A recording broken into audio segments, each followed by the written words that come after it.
Hello student, now in this video we will discuss 3.5 molecular mass and mole concept. 3.5.1 molecular mass.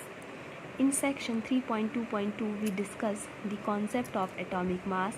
This concept can be extended to calculate molecular masses. The molecular masses of a substance is the sum of the atomic masses of all the atoms in a molecule of the substance. It is therefore the relative mass of a molecule expressed in atomic mass unit. Previous section में हमने atomic mass concept के बारे में discuss किया है. तो atomic mass unit जो है, what is atomic mass unit? The atomic mass unit is 1/12 the mass of one atom of carbon 12. So carbon 1/12 part जो है कार्बन 12 का, उसको उसके रूप में क्या करते हैं हम, किसी एटम का एटॉमिक मास जो है वो डिस्कवर किया जाता है या फाइंड किया जाता है. So molecular mass of a substance is the sum of the atomic masses of the atom in the molecules. जितने भी एटम्स किसी मॉलिक्यूल में प्रेजेंट हैं उन सभी एटम्स का एटॉमिक मास का सम वो क्या कहलाता है? Molecular mass. For example, calculate the relative molecular masses of water H2O and calculate the molecular mass of HNO3. So first atomic mass of hydrogen. हमें H2O वाटर का एटॉमिक मास जो है, मॉलिक्यूलर मास फाइंड करना है.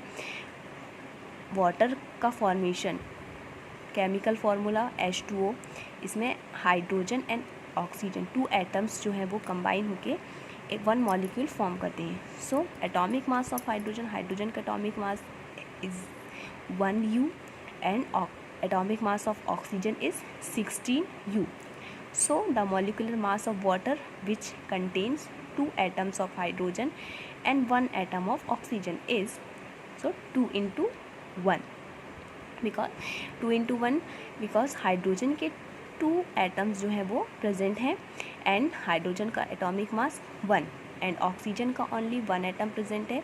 So 1 into 16 oxygen का atomic mass. So atom of oxygen is 2 into 1 plus 1 into 16 is equal to 18U.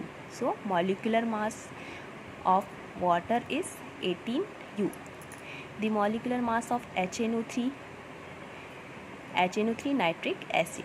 यहाँ पे 3 compound जो है, 3 एटम्स जो है वो कंबाइन होके मॉलिक्यूल का फॉर्मेशन करते हैं. 3 elements hydrogen, nitrogen and oxygen.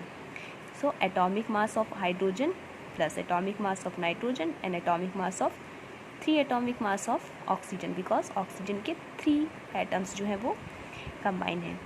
Hydrogen का एटॉमिक नंबर 1, नाइट्रोजन का ओनली 1 एटम प्रेजेंट है एंड नाइट्रोजन का एटॉमिक मास 14. तो 1 + 14 plus 3 into atomic mass of oxygen. Oxygen का एटॉमिक मास होता है 16. So 16 into 3 is equal to 43.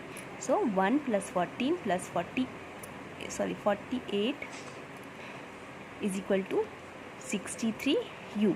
So 63U इसका atomic mass. Molecular mass HNO3 का molecular mass जो है वो 63U.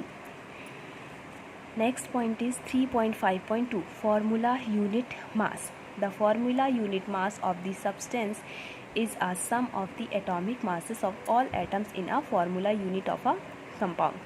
Formula unit mass is calculated in the same manner as we calculate the molecular mass. The only difference is that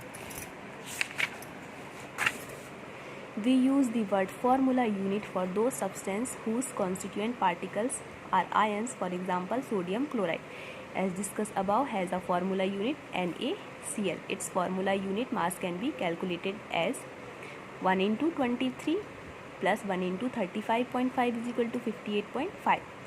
So हमने for molecular mass को calculate कैसे किया है, same formula unit का calculation भी उसी मैनर पे किया जाएगा. बट सिर्फ ओनली डिफरेंस ये है कि यहाँ पे जो फार्मूला है उसके बेस पे किसी जो एटॉमिक मास है उसको कैलकुलेट किया जाएगा। फॉर एग्जांपल NaCl, इसमें सोडियम जो है उसका एटॉमिक मास कितना है 23, एंड क्लोरीन एटम का एटॉमिक मास 35.5। सोडियम का ओनली 1 एटम प्रेजेंट है, सो 1 × 23 प्लस क्लोरीन का भी ओनली 1 एटम प्रेजेंट है, so 1 × 35 × 5 is equal to 58.5 U। For example calculate the formula of mass of calcium chloride. यहाँ पे कैल्शियम क्लोराइड CaCl2, कैल्शियम का 1 atom present है and chlorine के 2 atoms present है। So atomic mass of calcium is 40 and atomic mass of chlorine is 35.2। So 40 + 2 × 35.5, 2 से multiply क्यों किया, because chlorine के 2 एटम्स प्रेजेंट हैं, इसलिए एटॉमिक मास जो है वो हम 2 एटम्स का लेंगे। So 2 × 35.5 is equal to 40 + 71 is equal to 111 U।